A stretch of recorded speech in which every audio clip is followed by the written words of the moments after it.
स्वागत है, देशवासियों का स्वागत है, भारतवासियों का स्वागत है। दर्शकों, आमतौर पे जब कोई व्यक्ति किसी भी प्रकार का चुनाव जीत जाता है, चाहे वो निगम का हो या विधानसभा का हो या किसी कमेटी का हो, किसी एनजीओ का हो, किसी संगठन का हो या गुरुद्वारा सभा का हो, तो आमतौर पे जनता में से कुछ लोग जो जिनकी विचारधारा थोड़ी निगेटिव रहती है, ये सोचते हैं कि भाई ये तो ठाट साहब की सीट पे, लाट साहब की सीट पे आ गया तो इनको फायदे ही फायदे हैं। लेकिन दर्शकों, इन सब चुनाव प्रक्रिया होने के बावजूद कुछ लोग वाकई ऐसे होते हैं जो इंसानियत के काम आते हैं, लोगों के काम आते हैं, अपने इंसानों के काम आते हैं। हम इस समय सुरजीत सिंह जित्ती साहब के पास बैठे हैं, जो दिल्ली में एक जाना माना नाम है, एक बड़े उद्योगपति हैं, उद्योग नगर डीएसआईडीसी के चेयरमैन है, गुरुद्वारा सभा के चेयरमैन है,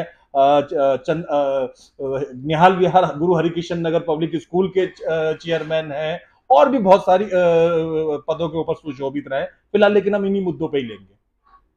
जो अनोखी बात मैं आपको बताने जा रहा हूं, जित्ती साहब चुनाव जीते, इनकी तरह और भी लोग चुनाव जीते, ये अकेले नहीं जीते। दिल्ली में पहले चुनाव हुए, फिर वो कोरोना काल की वजह से टल गए, फिर दोबारा चुनाव हुए, फिर ये जीते, तो काफी सारे लोग जीते। इनके बारे में जो मैं ये बता रहा हूं, इनको 50,000 रुपया मिलता है गुरुद्वारा की तरफ से लोगों की खिदमत गुरुद्वारों वगैरह में लगाने के लिए। 50 वहां से और ये 40 अपने से लेके और अपने पल्ले से लगा के खुद लोगों को पैसा बांटते रहते हैं अपनी जेब से। रोज हर महीने में 10 गरीब लड़कियों को 2100 रुपया देते हैं, जो गरीब की शादी हुई हो। 20 महिलाओं, विधवा महिलाओं, जरूरतमंद औरतों, बच्चों, चाहे किसी भी धर्म जाति के लोगों के घरों में अनाज पहुंचाते हैं। क्या करते हैं, क्या नहीं करते हैं, उसी पे बात करते हैं। सुरजीत सिंह जित्ती जी, ताजा खबर चैनल में आपका बहुत बहुत स्वागत है। नमस्कार जी। सबसे पहले मुझे ये बताइए कि चुनाव प्रक्रिया में भाग लेने के बाद अब आप सुशोभित हो गए, 1.5 साल होने को आ गया लगभग आपको, क्या क्या कदम आपने उठाए गुरु हरकिशन नगर गुरुद्वारे को सुधार में, श्रवण पारक को सुधारने में? 14 गुरुद्वारे हैं आपके अंडर में। ऐसा है जी, सबसे पहले हमने देखा जिस गुरुद्वारे के अंदर हालत ठीक नहीं है जी, उस गुरुद्वारे के अंदर पहले उनको ठीक किया गया। भाई जैसे किसी के प्लस्तर कराने हैं, गुरुद्वारे में बड़ा बुरा हाल है, उनके प्लस्तर कराए। ठीक है। कईयों के हमने फर्श डाले, कईयों में हमने टाइलें लगाई, कईयों में हमने जो है मैट वगैरह दी है। मैंने सबसे पहले उन लोगों को ये तो काम कराए उन सारे गुरुद्वारों के लिए जो हमने 30-40 हज़ार रुपया सारे गुरुद्वारों को दिया कि भाई तुम अपनी डेवलपमेंट, कुछ तो मैं कर रहा हूँ, कुछ इन पैसों से आप लोग भी कर लो गुड। जो आपको चाहिए। तो उस हिसाब से मैंने जो भी गुरुद्वारों को, जैसे 14 साल से प्रधान हूँ जी। अच्छा अच्छा 1.5 साल से नहीं हो जी, 14 साल से प्रधान हूँ मैं। 14 साल से तो आप ही प्रधान हैं जी। हाँ, 1.5 साल से तो आप गुरुद्वारा सभा के द्वारा उस पे चुना हुए मेंबर हैं। तो ऐसा है कि मैंने कुछ नहीं करा, संगत ने कराया है। जी जी जो गुरु हरकृष्ण नगर की संगत है, जी जी। हम लोगों ने मिल के एक तो फिजियोथेरेपी बुलाया वहाँ पे। अच्छा। फिजियोथेरेपी जो है, मेरा ख्याल है पूरे दिल्ली के अंदर ऐसी फिजियोथेरेपी नहीं है। जी जी। वहाँ पे फिजिशियंस भी बैठे हुए हैं, डेंटल भी बैठे हुए हैं, आई स्पेशलिस्ट भी बैठे हुए हैं, और जो अपना फिजियोथेरेपी है वो बेस्ट एट ए टाइम हमारे जो है कम से कम 25 बंदे फिजियोथेरेपी की होती है एट ए टाइम। एक टाइम में 25 आदमी अपनी फिजियोथेरेपी करवा सकते हैं। चलती है बहुत बढ़िया। और बड़े मिनिमम चार्जेस हैं, देखो 80 रुपये चार्जेस हैं, चाहे उसमें 2 घंटे लगे, 3 घंटे लगे, 1 घंटा लगे, जो भी उनके जैसे भी प्रोसेस है उस हिसाब से उसको करते हैं हम लोग। और जो भी और जनरल फिजिशियन यानी वो जो है वो 100 रुपये लेते हैं जी। ठीक है। दांत वाला भी, आंखों वाला भी, जनरल भी, वो 100 रुपये उनके चार्ज। दांत, आंख वगैरह सबके 100 रुपए की। 100 रुपये। दर्शकों, अगर आप अंबेडकर हॉस्पिटल में भी जाएं, चंदर विहार से बस या ऑटो या ग्रामीण सेवा पकड़ के, आने जाने का ही आपको 150 रुपया खर्च हो जाता है, प्लस अगर अपने चाय पानी वगैरह वहां पे पी, लस्सी वस्सी, तो 200 मान लीजिए। 200 रुपया तो अंबेडकर जैसे सरकारी हॉस्पिटल में जाने पे खर्च हो जाता है। यहाँ इस जगह गुरु हरिकृष्ण नगर में अगर आपको फिजियोथेरेपी की जरूरत है, जनरल फिजिशियन डॉक्टर की जरूरत है, आंखों वाले डॉक्टर की जरूरत है, दांतों वाले डॉक्टर की जरूरत है, मात्र 80 या 100 रुपया में आपको ट्रीटमेंट मिल जाता है। ये आपने बहुत बढ़िया इंतजाम करा। हमने सुना उसका सौंदर्यकरण भी आपने बहुत अच्छा कर रखा है। ऐसा है कि जो गुरुद्वारा गुरु हरकृष्ण नगर में है जी, वो मेरा हिसाब से शायद दिल्ली में ऐसा सुंदर गुरुद्वारा नहीं बना, वो बनाया संगत नहीं है, जी जी मेरा नहीं है, सारी संगत का पैसा है। जी जी। तो वो बनाया है, एक बाबा दीप सिंह हॉल बनाया है मैरिज के उसी लिए, में। फंक्शन के लिए, जी जी। गुरुद्वारा साहब के हट के, मतलब अच्छा। है गुरुद्वारा में ही है, जी जी। गुरुद्वारा साहब के ऊपर नहीं है। ठीक है। वो बनाया है, बड़े मिनिमम वो चार्जेस लोगों हैं। को हाँ, किराए पे दिया जाता है। 31,000 रुपये लेते हैं जी, हम्म। जिसमें फुली एयर कंडीशन है। गुड। आपको वहां पे कुछ सामान लेके आने की जरूरत नहीं है, सारी कुर्सियां, सारे सोफे, सारे बेंच, मतलब हर चीज की फैसिलिटीज है वहां पे। अच्छा। मतलब कि आपने आना है मैरिज कैटरिंग के लिए, कैटरिंग भी है। कैटरिंग का नीचे इंतजाम किया हुआ है, अच्छा। जैसे आप लोगों को जरूरत है। भाई होता है किसी आदमी ने 10 सब्जी रखनी है, 50 रखनी है, 100 रखनी है, वो उसके ऊपर डिपेंड करता है। जी। हमने हाल दिया, और नीचे बनाने का हमने सुविधा दी हुई है, अच्छा। सारे गैस कुछ चूल्हे वगैरह सब कुछ दिया हुआ सुविधा। जी। किसी बंदे ने 2 सब्जी रखनी है, किसी ने कुछ रखना, वो अपने हिसाब से बनाए, अपने सारा बजट के हिसाब से। अपने बजट के हिसाब से। और वहां आपको किसी चीज की लाने की जरूरत नहीं है। अच्छा अच्छा। मतलब कि मेरे हिसाब से तो बहुत सुंदर है। आप वेंकट हॉल भी जाओगे तो ऐसा गुरुद्वारा, आप ऐसा हॉल आपको नहीं मिलेगा पूरे वेंकट दिल्ली के अंदर, इस तरीके का हमने बनाया हुआ है। आप गुरु हरिकृष्ण नगर में रहते हैं और सवर्ण पार्क वहां से लगभग 8 9 10 किलोमीटर दूर बैठ जाता है। हमने सुना सवर्ण पार्क गुरुद्वारे के जीर्णोद्धार और उसके लिए भी आपने कई कदम उठाए मैंने हैं। स्वर्ण पार्क के लिए जितनी भी टाइल थी जी उस गुरुद्वारे के अंदर, जी जी। वो सारे मैंने लगवाई हैं। अच्छा। उसके अंदर मेरा जो था 2.5 लाख रुपए का खर्चा आया था, वो सारा मैंने किया था। जी जी। और अभी भी पीछे 6 महीने पहले, 4 6 महीने पहले, मैंने 7 गुरुद्वारों के अंदर 40 40 हजार रुपया 5 6 महीने के अंदर जो है, 4 या 6 महीने के अंदर मैंने सारे गुरुद्वारों में 40 हजार रुपये दिया, अपने कहीं से फंड लिया नहीं अपने है। निजी खर्चे से। निजी, ये टाइलें भी ये लगाई है किसी निजी भी खर्चे से है, मतलब सभा का या कमेटी का पैसा नहीं कोई था। किसी का पैसा नहीं है जी। 40 हजार सब सारे गुरुद्वारे के अकाउंट में डलवाए हैं। जी। 7 गुरुद्वारे हैं, स्वर्ण पार्क 1, ए ब्लॉक 2, एफ ब्लॉक 3, निहालवार है क्यू ब्लॉक। ब्लॉक 4 निहालभर में जी, 5 तीजू ब्लॉक, 6वां भरत बिहार, 7वां जो है अपना गुरु नानक प्यार। 7 गुरुद्वारों के अंदर मैंने 40 40 हजार रुपये बहुत बढ़िया सारों में बहुत डाला बढ़िया। है, जी। क्योंकि उनको पैसे की जरूरत थी, कुछ डेवलपमेंट और करनी। पहले भी मैंने साल पहले दिए थे, अब फिर मैंने दिए हैं, 4 महीने इसको हो गए हैं। सारे गुरुद्वारों में पैसे मैंने दिए हैं कि भाई आप अपनी डेवलपमेंट इसको करवा लो।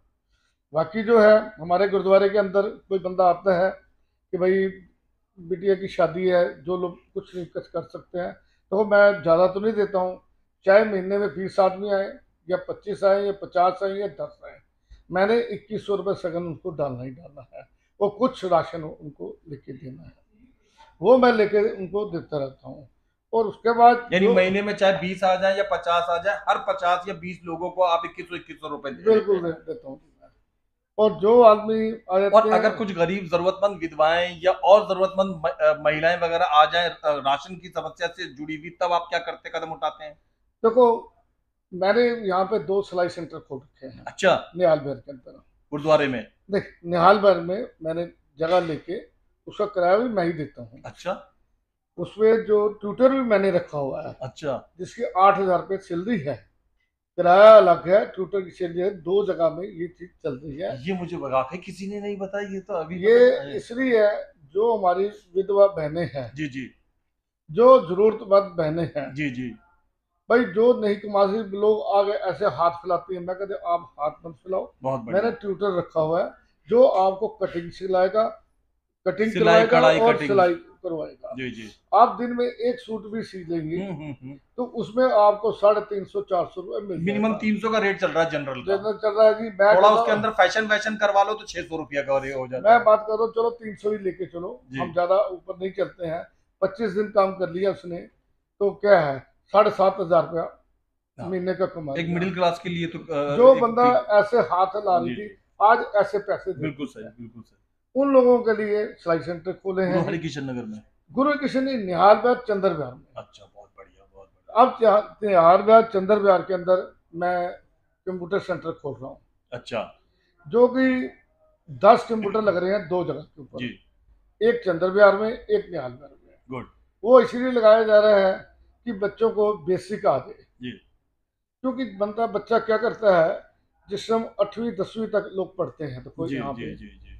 8वीं 10वीं तक पढ़ते हैं, जब तक उनको बेसिक कंप्यूटर के नहीं आती है, कंप्यूटर चलाना नहीं आता है, उसमें क्या है, वो जाता है कहीं 10वीं पढ़ के जाता है, वो कहता है जी मेरा नहीं आता, तो उसमें उसको बड़ी प्रॉब्लम सी जी आती हाँ, है। बिल्कुल बिल्कुल भाई सही। मैं चाहता हूँ कि वो बच्चे जो वहाँ पे हैं, जो बच्चे 8वीं में है, चाहे 5वीं से आ जाए, चाहे 65 साल का आ जाए, कोई भी आ जाए, वो हम वहाँ पे कंप्यूटर को आकर सीख सकता है। गुड। ताकि जब 10वीं पास करके उसको नहीं आगे पढ़ाई के लिए पैसे हैं या कुछ नहीं है, तो वो 10वीं पास करके जिसको कंप्यूटर आएगा बहुत बढ़िया, उसको बहुत ही अच्छी अच्छा। नौकरी मिल जी। जाएगी। इसलिए मैं कंप्यूटर सेंटर खोलने जा रहा हूँ। तो बाकी तो काम जो है अभी, जो अपने स्कूल में, तो मैं अपना निहाल बिहार का मैं मैं बताना चेयरमैन। पसंद करूंगा कि जित्ती साहब निहाल विहार के गुरु हरकिशन पब्लिक स्कूल के चेयरमैन है। ये एक बढ़िया अच्छे क्लास का स्कूल है, जहां पे अधिकतम तो पंजाबियों के बच्चे पढ़ते हैं, लेकिन दरवाजे सबके लिए खुले हैं। पुराना स्कूल है और अच्छी शिक्षा दी जाती है उस स्कूल में। हमने देखा वो कई सालों से बना हुआ स्कूल है। कई लोग आते गए जाते गए, कुछ चीजें अच्छी बनी, कुछ नहीं बनी। आपके पहले हम सुनते थे कि वहां टीचरों की सैलरी को लेकर समस्या होती रहती थी। म्यूजिक सिखाने वाले टीचर नहीं अवेलेबल हुआ करते थे, तबला वबला सिखाने वाले। स्पोर्ट तो वहां पे था ही नहीं। और बिल्डिंग में भी कुछ निर्माण कार्य थे। आपने जब 1.5 साल पहले वहां पे अपना कदम रखा, तो आपने क्या सुधार करने के बारे में सोचा? मैंने देखो कि सबसे पहले तो मैंने वहाँ स्पोर्ट्स का खोला है, अच्छा। Table tennis, shooting, skating, judo. इन सब की एकेडमी खोल दी गई है, वहां हाँ पे बच्चे वहाँ सीख खुल गए, सकते हैं। बच्चे वहाँ से वहाँ पर टीचर रख दिए गए हैं, अच्छा। ताकि बच्चे जो है स्पोर्ट्स के अंदर, स्पोर्ट्स भी इंडिया का एक मेन हिस्सा है। बिल्कुल बिल्कुल। स्पोर्ट्स के अंदर ही बच्चे जब सीखते हैं, ट्रेंड होते हैं, फर्स्ट आते हैं, वो ओलंपिक्स एशियन गेम के अंदर हिस्सा लेते हैं। साहब आजकल करोड़ों रुपया है खेल के अंदर में, नौकरियां हैं सरकारी खेल के अंदर में, और अलग से प्रकार से फंड भी मिल जाता है उसमें कई। जी अभी जो है मैंने, जी। तो जो बच्चे फर्स्ट सेकंड थर्ड आए थे क्लास के अंदर, क्लास मतलब A B C D 4 section है, जी। चारों सेक्शन के अंदर A B C D ऐसे 4 सेक्शन जो है, ठीक है। जैसे KG first second third fourth, ऐसे जो हमारी जो है वहाँ पे टोटल 42 क्लासें हैं। ठीक है। 42 आपका क्लास। स्कूल पहली क्लास से 10वीं क्लास तक है? हाँ, जी। उसमें 42 क्लासें टोटल हैं। ठीक है। 42 क्लासों में जो हम लोगों ने जो है, जो बच्चे फर्स्ट आए, सेकंड आए और थर्ड आए, उनको जो फर्स्ट आया उसको गोल्ड मेडल दिया, बहुत अच्छा। सेकंड आया उसको सिल्वर मेडल दिया, बहुत बेहतरीन। थर्ड आया उसको हमने ब्राउन मेडल दिया बहुत और अच्छा। मेमेंटो दिया। और उनको पेरेंट्स को बुलाया, पेरेंट्स बड़े खुश हुए, बड़े उनके आंखों में आंसू भी आया कि भाई देखो इतनी इज्जत मान हमारे बच्चों को मिल ये रहा है। पिछले साल की बात ये है। पिछले साल की। और फिर उनको ये भी हमने कहा कि आप भी जो रह गए हैं बच्चे, जो नहीं है हो चुके, दूसरे बच्चे भी मेहनत करें ताकि उनको भी ये चीज़ मिले। तो इस साल भी अभी रिजल्ट निकला है, तो इस बारी मैं सैटरडे, जो नेक्स्ट सैटरडे आ रहा है, उसमें भी जो है बच्चों को प्राइज दिए जो जाएंगे। बच्चे फर्स्ट सेकंड आए होंगे उन, फर्स्ट सेकंड थर्ड फर्स्ट आएंगे सेकंड थर्ड आएंगे, उन उनको। सारे सेक्शन के बच्चों को आप शनिवार को, इस शनिवार को वहां पे होनहार बच्चों को पुरस्कृत करेंगे, इनाम हाँ, देंगे। और जी। टीचरों को भी जैसे तुम बोल रहे तनख्वाह तुमको नहीं दी है, नहीं ऐसी कोई बात नहीं है। अच्छा। हम पूरी सैलरी देते हैं वहाँ पे। जी टीचरों को कभी ये कंप्लेंट नहीं है कि हमारी तनख्वाह नहीं मिली जी है। जी। मैंने जब आया मैंने टीचरों की सैलरी बढ़ाई, बहुत बढ़िया। 10% मैंने स्कूल में अंदर सैलरी बढ़ाई। हाँ। और दिवाली में जो है उनको जो है सैलरी का 50% जो है मैंने उसको बोनस बोनस दी दिया। वैसे में टीचरों के घर वालों की तरफ से वाकई आपको दुआएं लग रही होंगी।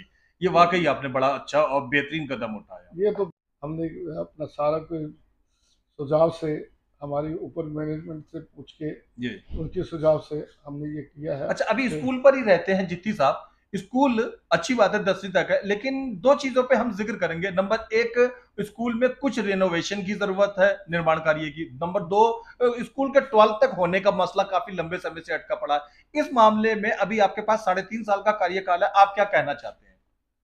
देखो जी, हमने मैनेजमेंट को बोल दिया है जी अपना कि भाई ये हमें प्रॉब्लम है, स्कूल को जो है 12वीं तक कराया जाए।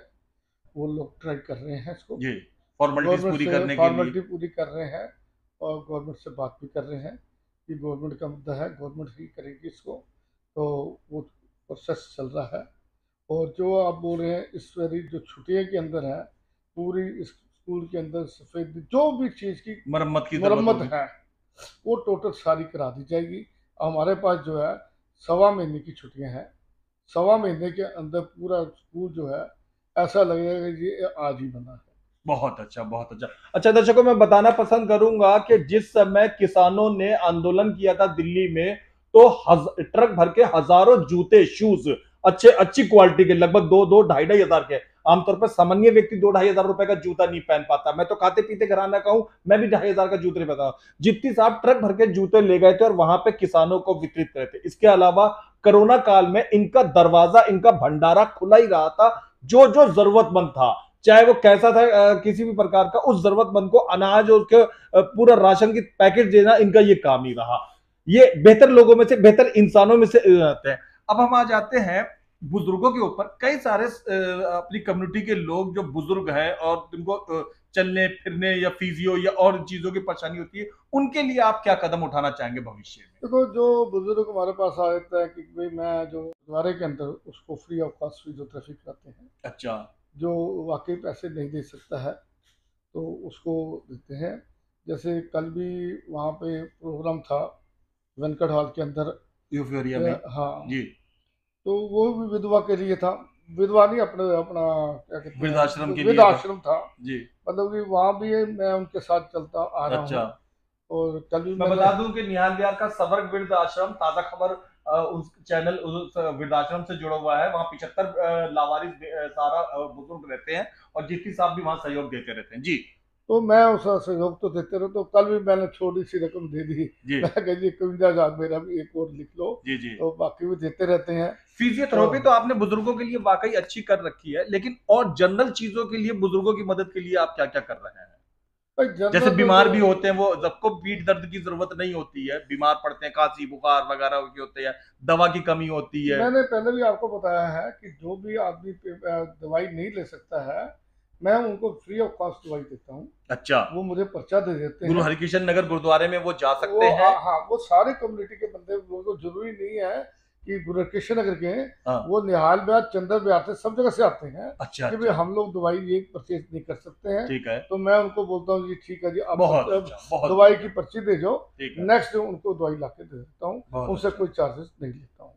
बहुत बढ़िया, बहुत ही अच्छा। अब अंतिम बात पर आ जाते हैं। छोटे बच्चों के लिए क्या योजनाएं बना रहे हैं? ये जो भविष्य की पीढ़ी है, जो बड़ी होगी एक दिन और बेहतर रहेगी, जैसे आपने छोटे बच्चों के लिए स्पोर्ट्स तो शुरू कर दिया है, लेकिन उनको संस्कार देने वाली बातों पर भी हमें आना चाहिए।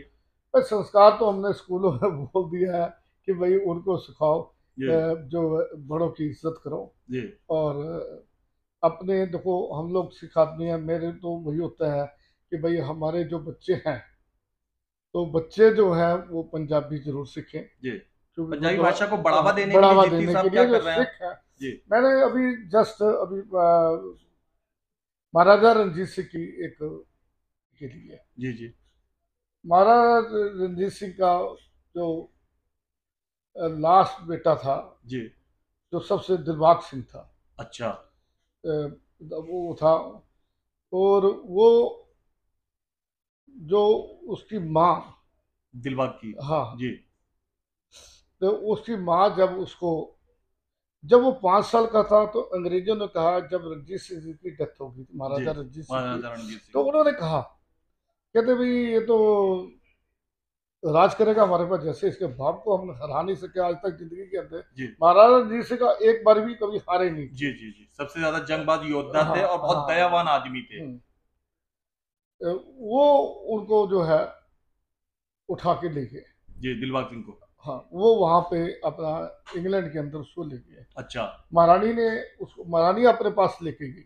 अच्छा, विक्टोरिया। हाँ, जी उसने अपने पास उसको पाला, जी। उसको संस्कार दिए अपने स्टाइल के, जैसे अंग्रेजी जिस तरह वो विलायती। रहते हैं। जी तो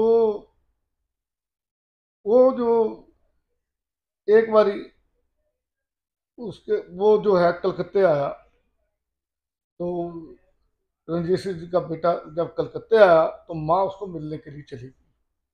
माँ उसको मिलने के लिए चली, जब माँ होती है देखो बच्चों को जो है प्यार से जफ्फी डालती है, उसको डालते डालते डालते जब उसके सिर पे हाथ गया, उसने देखा उसके केस नहीं है।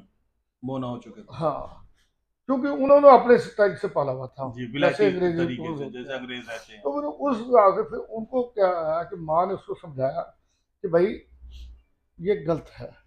वो संपूर्ण मतलब कि पूरा गुरसिख बन गया वो बंदा। मैंने इस चीज को गुरुद्वारों के अंदर मैंने बोला, मैं देखो जी ये सारे काम बच्चों को गुड। क्या होता है, जैसे मैं कहता हूँ ठीक है आप बच्चा इंग्लिश स्कूल में पढ़े ना, कोई वो नहीं है कि भाई इंग्लिश स्कूल में जाए, जी। मगर बच्चा जब घर आता है, भाई माताओं को क्या चाहिए, बच्चे टेलीफोन पर लग जाते हैं, बेटा टेलीफोन उठा लिया, बेटी ने टेलीफोन उठा लिया, मोबाइल बाप ने मोबाइल टेलीफोन उठा लिया, माँ ने टेलीफोन उठा लिया, सारे टेलीफोन में बिजी हैं। जी। ओ भाई तुम कम से कम बच्चे को जो है उसको बोलना तो पंजाबी बोलना तो सीखो, जी। उसको सिखाओ। घर के अंदर आप जिस टाइम आ जाते हैं बच्चे घर के अंदर, उनसे पंजाबी में बात करो बहुत बढ़िया। और उनको पंजाबी लिखना सिखाओ, पंजाबी पढ़ना सिखाओ, बोलना सीखो। ताकि कम से कम जो सिख बच्चे हैं वो कम से कम अपनी कौम को ऊपर पंजाबियत तो लेके जाएं जी। और अपनी कौम का नाम रोशन करें।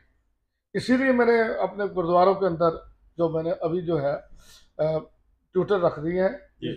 छुट्टियों के लिए, जो कीर्तन सिखाएगा, जो गुरसिक्खी सिखाएगा बच्चों को जी। जी।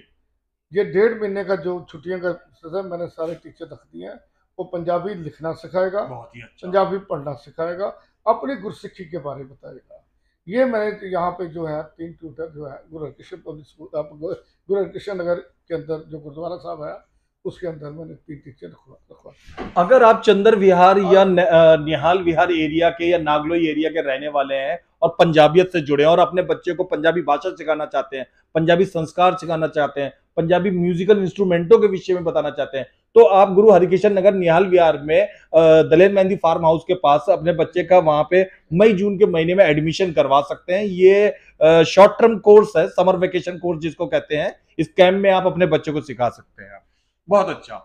जित्ती साहब, तो अब शनिवार को आपका ये कहना है कि होनहार बच्चों को जो है वो सम्मानित करने का अगला बिल्कुल जी, आए हैं नर्सरी से लेकर 10वीं तक का उनको सम्मान किया जाएगा, उनको इज्जत दी जाएगी, उनको मेडल दिए जाएंगे, मेमेंटो दिए जाएंगे और सर्टिफिकेट देंगे। आपने हमारे चैनल को समय दिया और दर्शकों जनता के लिए इतने सारे काम किए, उसके लिए बहुत बहुत धन्यवाद।